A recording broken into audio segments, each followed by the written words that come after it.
Last year we received notice that Resolute was filing a SLAPP suit against Greenpeace in the US and Greenpeace International and was naming individuals. It can be intimidating to be personally named in a fat lawsuit. You got piles of legal papers. You wonder about what's this going to mean for me? When am I going to have to show up in court? What does this mean for my future? That sort of thing. And $300 million kind of hanging over your head. When the lawsuit was filed, they actually, for the individuals like me, had to serve us with papers. There was a knock at the door. If I go and process server hands me this chunk of paper here, and it was the lawsuit, and it was real at that moment. Resolute Forest Products sued me, Greenpeace Canada, and a colleague of mine for $7 million 4 years ago. My love from forests really comes from where I grew up in Ireland. I grew up right at the foot of a mountain which still has some of the original Irish oak trees in it.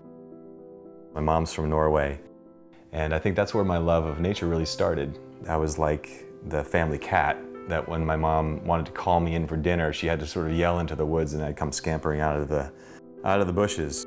I am a Greenpeace activist, but I'm also just an everyday, average mom. My daughter's just discovering certain things in her environment, and it's like a light bulb goes off, and it's so fun to see her just like realize new things. I want my children to live in a world where there is such natural beauty that it causes that sort of awe-inspiring moment. People often don't realize Greenpeace is all about solutions that deliver sustainable economies for local communities, ensure Indigenous rights are respected, and ensure that the well-being of our planet is secured for future generations. We start with our goal of zero deforestation and forest degradation. It's easy to see where that stuff is happening because of modern technology. Most of what I do works with companies to make sure that the commodities that they buy, so things like pulp and paper and palm oil, are coming from really sustainable and responsible sources around the world. And in the Canadian Boreal forest, we're lucky enough to have some of the last intact forests left on this planet. The Boreal is the big green halo on the top of the Earth. It goes across North America, Europe, and Asia. It's one of the largest carbon storehouses in the world, and if we're going to have any chance at preventing catastrophic climate change, we need a healthy boreal forest.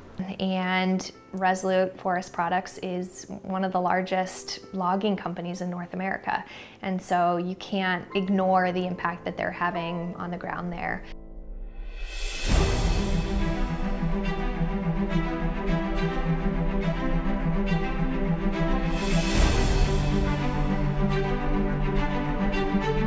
Calling us a criminal enterprise is so far from reality that it's really hard to understand. I think they're trying to make a point that if they can take out Greenpeace, who else will be left to stand up to them?